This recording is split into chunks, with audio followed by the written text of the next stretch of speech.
வணக்கம். சில நேரங்களில் நம்மளுடைய ரேசிங் தாட்ஸ்னு சொல்லுவோம். மேலே மேலே மேலே சில எண்ணங்கள் நமக்கு வந்துக்கிட்டே இருக்கும். நாம் மனசை அமைதியாக வச்சுக்கணும் அப்படின்னு சொன்னால் கூட முடியாது. அந்த ரேசிங் தாட்ஸ் வரும்பொழுது என்ன செய்வது?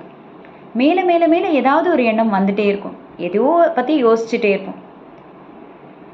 உங்களால் அதை கண்ட்ரோல் பண்ண முடியலையா? ஒரு பேப்பர் இல்லை ஒரு நோட்புக் எடுங்க. உங்கள் மனசில் என்னென்னலாம் இப்போ ஓடுதோ அவ்வளவு எண்ணங்களையும் அப்படியே எழுதுங்க. நீங்கள் ரொம்ப மார்ஜின் போட்டு ரொம்ப அழகாலாம் எழுதணும் அதெல்லாம் கிடையாது. அது கிறுக்கலாக இருந்தாலும் சரி, உங்கள் மனசில் இப்போ என்னென்ன எண்ணங்கள்லாம் ஓடிட்டே இருக்குது உங்களை நிம்மதியாக இருக்க விடாமல் எல்லாத்தையும் எழுதுங்க. அது ரொம்ப சில்லியான விஷயமா இருந்தாலும் பரவாயில்ல, எழுதி முடிச்சிருங்க. ஒரு 10 விஷயம் எழுதுவீங்களா? இதெல்லாம் என் மைண்டில் ஓடிட்டுருக்கு அப்படின்னு எழுதி முடிக்கும்பொழுது பார்த்தீங்கன்னா உங்கள் மனசில் ஒரு எழுதி முடிச்சிட்டோம், அதை ஒரு வெளியில் யார்ட்டையோ ஷேர் பண்ணுற மாதிரி நம்ம வெளியில் கொட்டிட்டோம் அப்படின்ற ஒரு நிம்மதி வரும். அப்போ மைண்ட் கொஞ்சம் அமைதியாகும். அதுக்கப்புறம் நீங்கள் அதை எடுத்து படித்து பாருங்கள் என்னென்னலாம் எழுதியிருக்கீங்க.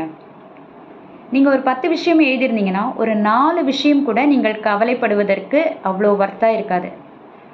எதுக்கு நான் இவ்வளோ விஷயங்களை போட்டு என் மனசில் போட்டு குழப்பிக்கிறேன், எதுக்கு இவ்வளோ தாட்ஸ் எனக்கு அப்படியே வந்துட்டே இருக்குது நிம்மதியாக இருக்க விடாமல், இதெல்லாம் தேவையில்லாத கவலைகளாச்சு அப்படின்னு உங்களுக்கு தோண ஆரம்பிக்கும். அதுதான் அந்த ஜேர்னலிங்கோட ஒரு சக்தி. யாரிடமும் ஷேர் பண்ண முடியல அப்படின்னு சொன்னால் இந்த மாதிரி ஒரு ஜேர்னல் வச்சுக்கோங்க. ரொம்ப அடிக்கடி குழப்பமான மனநிலையில் இருந்தால் இந்த மாதிரி எழுத ஆரம்பிங்க.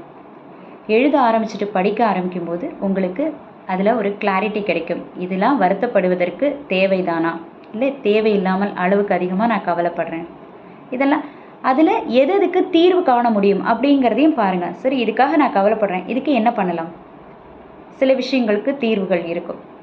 இப்போ சில பேர் ஒரு பிரச்சனைக்குரிய நபராக இருந்தாங்கன்னா அவங்கள நம்மளால் மாற்ற முடியாது அப்படிங்கிற ஒரு சூழல் இவங்க எப்போ பாரு அப்படி தான் இருக்காங்கன்னா ஜஸ்ட் ஒரு அக்செப்டன்ஸ் மோடுக்கு போயிடுங்க. மாற்ற முடியாத சூழ்நிலைக்கு ஓகே, அவங்க அப்படி தான், அதற்காக நான் ரொம்ப கவலைப்படணுங்கிற அவசியம் இல்லை. என் வகையில் நான் நியாயமாக இருக்கிறேன், அவ்வளவுதான்.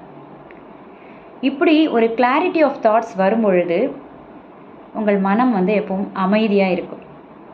ரொம்ப டஃப்பான ஒரு சுச்சுவேஷனில் கூட உங்களால் ஒரு அமைதியை கடைபிடிக்க முடியும். நன்றி.